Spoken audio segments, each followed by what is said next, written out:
estou pelo convite e por essa oportunidade. Por que dei esse título, né? Está bem assim, para vocês estão ouvindo, está chegando bem o som. Eu tenho assim um pouco do hábito do professor, que não consegue muito falar sentado, e faço isso em respeito a vocês também. E essa questão ambiental, né, com a qual muitos trabalham, e hoje muito mais, né, do que no passado, isso remete à natureza, né? Nos remete à natureza e nos remete a uma separação que aconteceu na história, né, entre os selvagens, entre a selva, entre aquilo tudo que representa algum tipo de ameaça e a vida urbana, né, e a civilidade. Parece que vem a civilização é algo que vem contrariando a natureza para criar um ambiente de conforto e de segurança, principalmente, longe do ambiente ameaçador da natureza. E aí, claro, nós passamos por várias ondas, né? E essa crise, né, ambiental, ela vai tendo desdobramentos. E ela vai surgindo como uma questão ecológica. A palavra, né, ecologia, o conceito e a palavra ecologia vem lá mais de 100 anos atrás também, né? E ela vem, essa palavra tem um significado assim de mostrar uma interação, ou seja, um resgate daquilo que se divorciou, né? Mas a palavra não foi suficiente. A palavra e o conceito ecológico que veio no sentido de mostrar que tudo está conectado, né? Que a nossa vida humana está conectada às outras formas de vida, e a vida das plantas e dos animais e a vida do planeta, e que tudo tem vida, né? E que nós precisamos aprender a conviver com as diversas formas de vida, né? Então, a onda ecológica foi uma onda importante, e ela se torna mais importante, eu diria assim, depois que o mundo respira, depois de 2 guerras mundiais, que são grandes eventos de grande proporção, né, de grandes impactos econômicos, sociais e de impactos ambientais, né, porque as guerras também são eventos ambientais. E eu lia uma certa vez, que estava na Itália, a dificuldade deles, né, de captar água de rios onde muito material da Segunda Guerra, da Primeira, estão depositados. Aqui nós temos um desdobramento agora, parece um modismo até, que é a crise climática, né? Então, agora a palavra, a expressão que mais aparece na mídia é crise climática, já não é crise ambiental, já não é tanto crise hídrica, né, que é uma das expressões desses impactos, né, que nós vamos gerando, muito embora ainda não se tenha, a humanidade não se tenha dado conta, né, do quanto ela convive com o ambiente e com quanto ela pode impactar esse ambiente. É claro que isso é uma dicotomia. Nós estamos vivendo muito mais, a população humana vem se multiplicando nos últimos séculos, então nós estamos nos beneficiando muito da ciência, né, do conhecimento, da tecnologia, e por outro lado, nós estamos vivendo crises diversas, né? Uma delas é a crise climática. Um filósofo lá da Grécia, no século IV a.C., é interessante, né? Só um retrato muito rápido disso, Platão, ele recordava, tem algo registrado, ele chega a abordar esse aspecto do papel preponderante das florestas como reguladoras do ciclo da água. Então, quanto falta nós aprendermos, né, Já estamos aí pelo menos 20 mais 4, 24 séculos, né? Ou 25 séculos, né? Desde Platão, ainda não aprendemos. Mas há um ambiente que eu penso que é o mais importante, que nós às vezes não olhamos muito bem para ele, né? Mas eu tive a oportunidade, como dizia no início aqui, de ser promotor de justiça por 30 anos aqui no Paraná, e mais ou menos a metade dessa minha carreira de promotor, eu fui para a área ambiental, no interior do Paraná e depois aqui em Curitiba.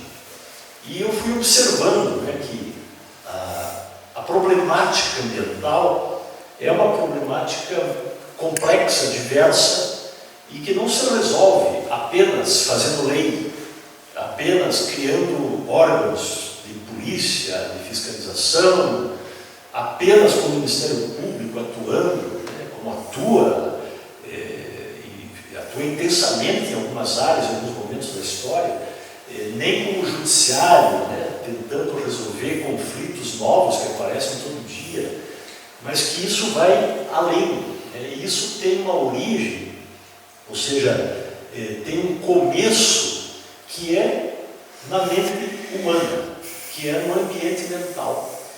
Então, o que eu fui aprendendo com tudo isso, né, que a questão é de educação. Em que sentido? Nós, enquanto crianças que fomos, né, e as crianças que temos, nós temos uma terra, uma mente que é pura terra fértil, né?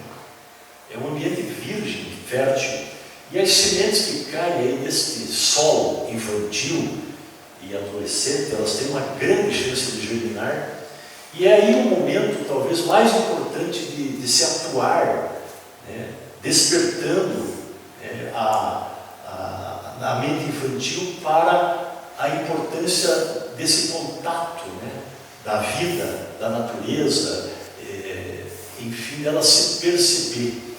Porque nessa fase da vida, e também em outras, né, mas principalmente nessa, nós temos uma chance de contágio muito maior, né? E esse contágio que acontece na mente humana, por pensamentos, né, que germinam aí, pensamentos de consumismo, né, pensamentos de um consumismo exacerbado, né, pensamentos como de satisfação gerada, né, pelo que vem de fora e não pelo que vem de dentro, enfim, esse o ambiente que depois repercute externamente. Então essa é uma descoberta que eu fiz, né, na minha carreira, de que o ambiente que tem que ser mais cuidado é o nosso ambiente interno, o nosso ambiente mental. Isso se faz com educação, que é a base, e essa educação é que pode despertar a consciência, né, da nossa conexão. E outro aspecto que eu considero fundamental é olhar isso como uma questão de ética, né? E aí tem que despertar a consciência, né, para essa questão de ética. Em que sentido? No sentido do respeito que o ser humano, né, deve a ele mesmo, e no sentido do respeito que deve aos demais, e no sentido da relação com as instituições e com os diversos atores, né? E é uma questão de ética no sentido de que nós temos uma fonte de recursos que parecia inesgotável algumas décadas atrás, né? Parecia inesgotável, que agora já não parece inesgotável. Então nós temos riquezas, né, que estamos explorando e que podemos continuar explorando, sem dúvida alguma, né? Não se trata de não se trata de interromper, né, o desenvolvimento, né, mas se trata de observar que esta relação que se estabelece entre nós e os recursos naturais, entre a relação que nós temos com a economia, com o mercado e com o desenvolvimento, pode ser uma relação mais justa. E aí entra o papel do Estado, né? Então vira uma questão de política, e no Brasil vira uma questão de política não faz muito, né? Com uma política nacional que nós adotamos no Brasil nos anos 80, no ano 1981. Tudo isso é muito recente. Já tínhamos algumas leis, algumas normas, enfim, mas a partir dos anos 80 e com a Constituição de 88, de uma vez por todas, o Estado brasileiro assume, né, o papel. Mas quando ele assume o papel de disciplinar as relações e as atividades que podem impactar o ambiente, né, ele faz isso através de vários instrumentos, né, principalmente através de instrumentos legais. Essa questão da política, ela vem na Constituição de 88 como um papel cooperativo, ou seja, ao mesmo tempo que todos nós sabemos e reconhecemos que o Estado tem esse papel que no primeiro momento é de controle, nós sabemos que se a sociedade, se o cidadão não participa, dificilmente, em algum lugar do mundo, em algum momento da história, o Estado vai dar conta de resolver, de prevenir, de remediar, de consertar, de inibir, de prevenir, enfim, né? Então, ao mesmo tempo que nós sabemos, e até porque sabemos que política é algo assim que cria, né? Se tergiversa muito com a palavra, e é algo que tem a ver com a gestão, tem a ver com a governança, né?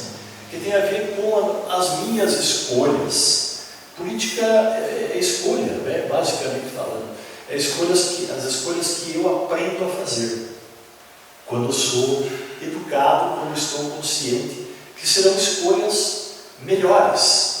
Então as escolhas melhores é o centro da política, quando também nós observamos o interesse que vai além, né, do individual, né? Também nós entramos nesse campo da política que diz respeito a resolver as coisas pensando no interesse que vai além do nosso e dos nossos interesses pessoais e dos nossos interesses familiares, corporativos, etc. E finalmente aparece como uma questão de economia, e aqui os resultados são muito melhores, né?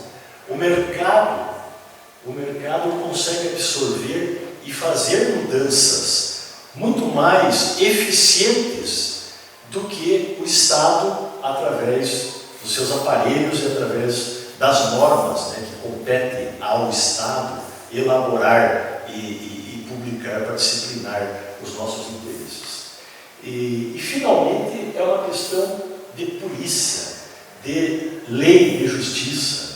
Essa seria a última ratio, né, de atuação. Eu estou recordando aqui para contar para vocês, quando eu fui para Campo Mourão, eu me deparei lá com uma situação realmente de calamidade até. Havia um lugar, logo depois que terminava o perímetro urbano, o chamado lixão, que muitas cidades ainda têm até hoje. Mas o lixão de Campo Mourão tinha umas peculiaridades. Os caminhões, né, da empresa que atendia a prefeitura, eles tinham que ser blindados, porque havia uma disputa armada no lixão. E aí, o que aconteceu? Eu, o promotor que estava assumindo lá, e que tomei conhecimento disso, né, eu tinha que fazer algo. E aí, olhando o que estava acontecendo nos outros lugares, né, nas outras cidades, enfim, eu tinha dois caminhos. Eu tinha observado que alguns colegas que atuavam em outras cidades, né, que nós chamamos de comarcas, eles logo promoviam uma ação civil pública, judicializavam essa questão que foi muito comum, digamos assim, no enfrentamento que as promotorias de justiça fizeram com relação aos municípios. Muitos municípios foram antes autuados e multados pelo órgão ambiental. Então o município não fazia o trabalho de gestão dos resíduos, era autuado pelo órgão ambiental, que aplicava uma multa. Então aí o cidadão, além de pagar os seus impostos, né, ele tinha que pagar também, o município, né, tinha que pagar também a multa do órgão ambiental. E vinha o promotor de justiça, entrava com processo para parar com isso. Né. Então requeria ao juiz o embargo, a suspensão da atividade. E o que acontecia? No outro dia, o juiz recebia o pedido do promotor e mandava uma ordem para a prefeitura para depositar qualquer lixo nesse espaço, nesse lugar. E no outro dia, no dia seguinte, no segundo dia, o prefeito batia lá no fórum, na promotoria, perguntando ao promotor: doutor, e agora onde é que nós vamos colocar o lixo? Como eu já tinha visto essas experiências, né, eu não repeti isso, porque eu percebi que não era assim. Mas, claro, existia toda uma... quando entra, né, um jovem promotor, um jovem advogado, ele pensa que resolve tudo ajuizando, que resolve tudo judicializando. Né? Então, essa é uma ilusão, né, que muitos têm e que eu tive a oportunidade de falar, de treinar novos promotores e outros, para que não fizessem isso antes de ter esgotado, né, a via que pode resolver de outra forma. E no Brasil há vários estudos, né, de quem é dessa área jurídica, legal, e pesquisadores estrangeiros que vêm para cá e observam. Nós temos uma forte legislação ambiental, né, e temos uma fraca fiscalização. Então, sobra a legislação e falta fiscalização. Outro aspecto, polícia ambiental, batalhão ambiental, né? E todas essas estruturas, mais o Ministério Público, mais o Judiciário, que tem o desafio de conter os abusos, de responsabilizar infratores e de promover aquilo que se denomina justiça ambiental, justiça socioambiental, que é algo assim que os autores, doutrinadores do direito, né, muitos repetem uma expressão que nós vivemos no Estado de Direito Ambiental, no Estado de Direito Socioambiental, e nós temos um vício, né, de pensar que tudo se resolve fazendo lei, e tudo se resolve entrando com ações e processando. É claro que algumas situações são inevitáveis, né? É preciso levar à consideração do Poder Judiciário e tentar resolver por essa última via que sobra, né? É o que sobra para o cidadão. E uma vez foram me procurar lá no fórum de Campo Mourão, e era o dia do Ministério Público, era dia 14 de dezembro, para poder fazer educação, para poder fazer difusão do conhecimento, para poder criar cidadania. E naquele dia, uma moça foi me entrevistar e ela me fez uma pergunta assim, a queima-roupa, né? O que é ser promotor de justiça? O que é promover a justiça? E eu, claro, tinha refletido, né? Como ela recebeu uma ligação no dia anterior, eu tinha feito uma reflexão, tinha lido alguma coisa e tal, e eu me dei conta de que a melhor resposta que eu poderia dar naquele momento, e a resposta que eu daria hoje também, é promover justiça no Brasil, bem como em outras partes do mundo, nós vamos ficar aqui no Brasil, mas aqui no Brasil principalmente é você trabalhar, colaborar, para que a riqueza do país, que quando a gente fala do país, né, ninguém tem dúvida, o país é rico, As riquezas naturais são abundantes de norte a sul, de leste a oeste do Brasil, né? As jazidas minerais, o nosso patrimônio geológico, né? Nosso patrimônio aquífero, o nosso patrimônio florestal, enfim, as nossas paisagens, né? Os recursos que podem alimentar a indústria por décadas e por séculos. Enfim, né? Nós somos um país rico e disso eu nessa altura não tenho nenhuma dúvida. Mas a riqueza do país, ela não se converte na riqueza da nação. Então nós ainda não somos uma nação, né? Nação que tem povo, geografia, mapa, história, cultura, né?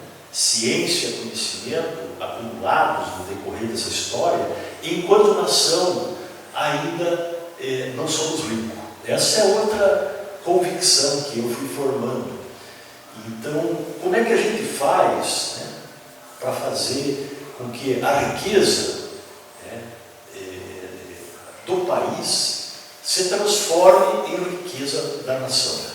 Esse é um desafio que eu penso que é o maior que existe para quem como fui eu, promotor de justiça dessa área, e para todos nós, né, cidadãos que temos consciência, né, do papel político, social e ambiental a desenvolver. E o grande desafio, né, que eu vejo, né, eu acho que muitos também veem, é como conciliar a iniciativa privada, que é uma pedra fundamental da ordem jurídica e econômica no Brasil, né, é consagrada à livre iniciativa, e temos que promovê-la de todas as formas, né? Ela é fundamental para resolver os problemas sociais, dentre eles, né, a miséria de alfabetização, né, a miséria cultural, intelectual, enfim. Como conciliar isso com a propriedade privada, né, que integra esse cerne de direitos fundamentais também, e a preservação do equilíbrio ambiental. Eu acho que aí está um grande desafio para a inteligência humana, neste século e talvez neste milênio.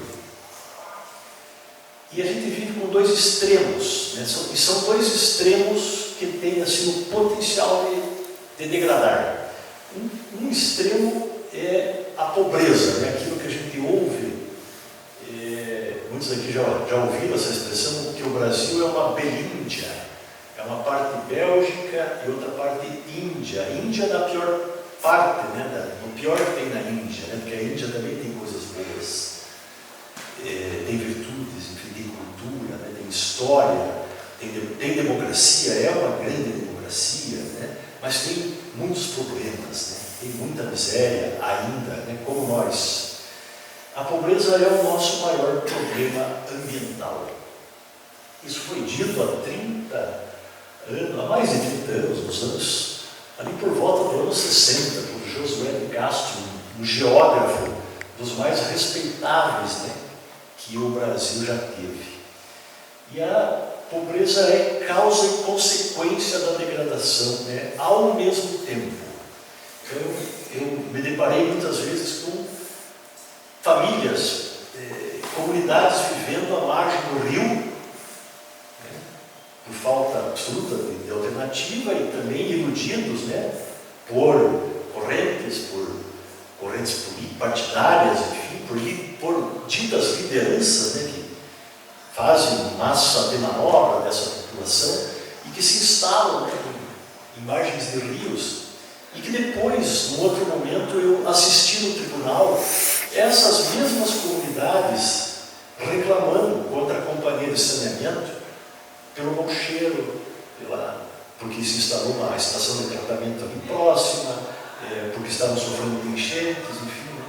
Então, é um ciclo, né, vicioso que vai se criando, de tal sorte que essa parte, né, pobre do Brasil, ela, ao mesmo tempo que degrada por não ter educação, por não ter a consciência despertada, ela é vítima dessa degradação.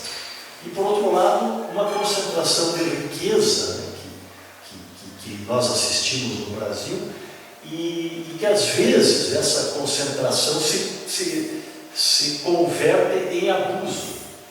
Né? Eu estou falando de uma exceção, não estou falando da regra, né? Mas há uma parte dessa riqueza que se concentra demais que acaba abusando e acaba corrompendo as bases da democracia. Né? E isso prejudica a todos depois, né? Porque ninguém escapa. Ninguém escapa desses abalos, desses impactos. Né? É claro que alguns sofrem mais e outros um pouco menos. Agora, essa desigualdade no sofrimento pelos impactos, ela também vai reduzir. Nós vamos sofrer mais igualmente pelas desigualdades, se nós não fizermos alguma coisa. E o mercado, né, a mão invisível do mercado, né, tende a não se submeter, né, ao contexto, à ordem jurídica, à ordem econômica, e acaba até exercendo um papel de julgador. Né? Acaba até exercendo esse papel do que é bom e do que não é bom, né, para a nação brasileira. Né? Então, o mercado é fundamental. Né? O mercado tem um papel chave, assim como o consumidor. Né? O consumidor que tem o poder de escolher. E essa situação gera uma grande contradição. Né? É outra observação que eu tenho feito nessas minhas pesquisas, nessa lide diária, né, com as questões, com a problemática, é o conhecimento, é a ciência produzidos no decorrer da história. Nós somos herdeiros, né, de todos os inventores, de todas as ciências, de todo o conhecimento e de todas as tecnologias. Né? Quanta coisa criada, inventada e que nos beneficia hoje, né? Nos traz uma vida cômoda, nos traz uma vida tranquila, dá mobilidade, né? E dá condições de sanidade para a gente poder viver de forma saudável. Né? Enfim, nos dá recursos médicos, né? Nos dá recursos farmacêuticos que nos permitem curar diversas doenças, enfim, né? E nos livrar de tantos males. Mas essa mesma inteligência, essa mesma ciência, essa mesma tecnologia, essa mesma inteligência artificial tem agora o papel de resgatar o equilíbrio perdido, porque senão tudo que nós produzimos de conhecimento, ciência e tecnologia acaba nos levando a morrer na praia. Então o risco é morrermos na praia depois de tanto lutar, né, para tanto conquistar pela ciência e pela tecnologia. A questão ambiental é uma questão cultural. E talvez aqui, né, um clube como o Graciosa tem um papel importante, né, na cultura, na promoção de atividades, de eventos, né, como esse, né, que provoca, que faz refletir um pouco e faz pensar, né, na herança, faz pensar na herança, né, nos nossos herdeiros, e faz pensar naqueles que foram autores do que nós herdamos também, né, nessa corrente que não acaba, né, que é infinita, né, das gerações, né, que vão e que vêm, e os que virão, né, nós temos alguma responsabilidade com os que virão. E como é que a gente se desenvolve disso? Né? Fazendo o que a gente está fazendo aqui. Isso é uma parte, é pequeno, é pouco, mas é uma parte. E a ética, né, os modelos filosóficos superados, eu diria assim que o modelo que mais hoje está defasado, coloca em risco, né, de desmoronamento da estrutura jurídica, política, econômica e social, é esse individualismo antropocêntrico, né? É o ser humano se dar ao luxo de pensar que ele está acima, né, e que ele vai resolver todas essas crises, e que a vida humana é a vida preciosa, e que nós podemos não depender das outras formas de vida, podemos manter um divórcio, né, que o iluminismo, né, em certo momento ajudou a criar, né, na medida que penso logo existo, né, como foi dito pelo grande filósofo Descartes, né, cogito ergo sum, né, quando eu cogito, quando eu penso, eu sou meu próprio sol, e já não dependo nem do sol.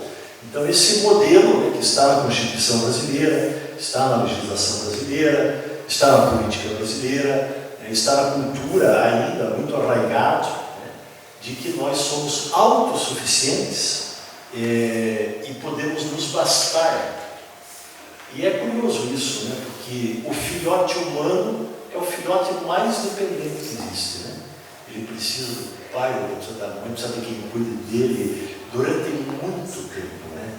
E nós ocupamos o ápice de uma pirâmide, né? Na criação, nós consideramos como seres inteligentes, conscientes, né? Potencialmente conscientes, e seres que têm inquietudes espirituais que os outros não têm, né? Então nós somos seres que estamos assim num ápice da criação, né? E ao mesmo tempo somos completamente dependentes, né? Para se alimentar, para se vestir, para se mobilizar, para circular, para construir, para fazer indústria. Somos totalmente dependentes da flora, né? A flora, né, que reveste essas paredes aqui, né? Nos acolhe, nos aconchega e dá beleza, da estética, né, do ambiente, e a gente se sente protegido, né? Nós somos dependentes da fauna, nós somos dependentes, portanto, do reino animal, do reino mineral, né? E o reino mineral é o que sustenta tudo isso, né, Carol? Porque tudo está fixado, né? Tudo está sendo nutrido pelo reino mineral, as plantas, os animais, enfim, que possibilitam depois a nossa vida, né? Como um reino superior, como um reino que alguns estão chamando de hominal. É um reino hominal, coloca o homem numa condição diferente dos animais, como é de fato, mas não pela arrogância, né, senão pelo conhecimento. Ou seja, nós somos os únicos que sabemos que nascemos, né? Vou perguntar meu colega, meu amigo Olímpio, Sotomayor, que foi lembrado já, né, naqueles tempos em que a gente fazia nossos eventos aqui no Graciosa, né, intermediados e facilitados pelos colegas como o Olímpio, que davam para nós essa oportunidade. E então eu estava falando, nós que ocupamos esse espaço privilegiado de poder pensar, de saber que nasceu, saber que vive, saber que vai morrer também, né?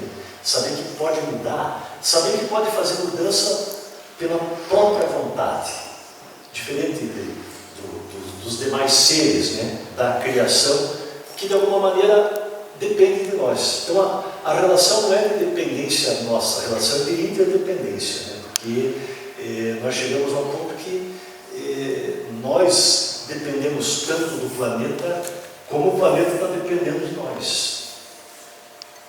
Esse modelo antropocentrado, né, ele, de certa maneira, também o germe das guerras, né, que o ser humano se acha superior ao próprio ser humano, né, e aí ele entra em guerra. Essa imagem aqui, já faz um tempo que eu coletei aí da rede mundial, da internet, e ela diz muito para mim, né, parece que estamos colocando o planeta no lixo, né? Então essa é uma paisagem que fala muito alto, fala com muita eloquência, né? O que nós estamos fazendo. E é curioso, né, que a velocidade da intervenção que nós adquirimos, né, com a nossa inteligência, com a nossa capacidade criativa, inventiva, científica, né, a velocidade de intervenção no planeta não dá mais tempo para ele se regenerar. Então, ele tem como nós, microcosmos, temos a nossa capacidade de regeneração natural, né, diante de um ferimento, né, o corpo se auto-regenera, mas precisa de tempo. E esse tempo é que não está funcionando, né, porque esse é um outro tempo, não é o tempo do relógio, não é o tempo do mercado, né, é o tempo da natureza do qual nós nos afastamos. E isso nos coloca contra o tempo. E quando você se coloca contra o tempo, você se coloca contra si e se coloca contra a natureza também. Né? Porque, em última análise, tempo é vida. Esse é um conceito que eu aprendi através de uma ciência que tenho me dedicado, que é a ciência logosófica. Esse é o melhor conceito que eu já aprendi. Tempo é vida. Então é disso que se trata. Eu estava viajando aqui no interior de Santa Catarina, né, na região do Timbó, e de repente eu alcancei um pequeno caminhão, que não era esse foi criado pela inteligência artificial, mais ou menos, né? Mas era um caminhãozinho que eu não conseguia achar foto, um caminhão assim já bem antigo, né, já bem usado, e eu não conseguia ultrapassar, e de repente eu olhei no para-choque e estava lá: ajude o planeta a cuidar de você. Eu acho que erraram, né, a frase. Eu acho que essa... Aí comecei a olhar, essa é a frase que traduz a melhor da realidade, né? Não somos nós a cuidar do planeta, é o planeta a cuidar de nós. É essa relação que existe, né? É essa relação que tem que ser cuidada. Teve o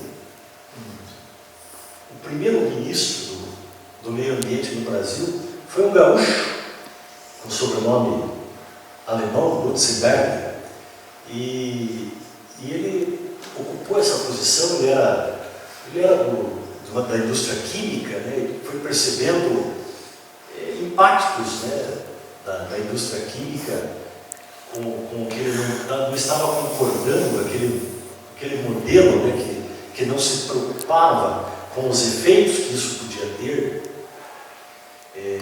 Ele deixou escrito isso aqui: a mais profunda espiritualidade consiste em sentir-nos parte integrante do maravilhoso e misterioso processo que caracteriza Gaia, nosso planeta vivo, a fantástica sinfonia da evolução orgânica que nos deu origem, junto com milhões de outras espécies.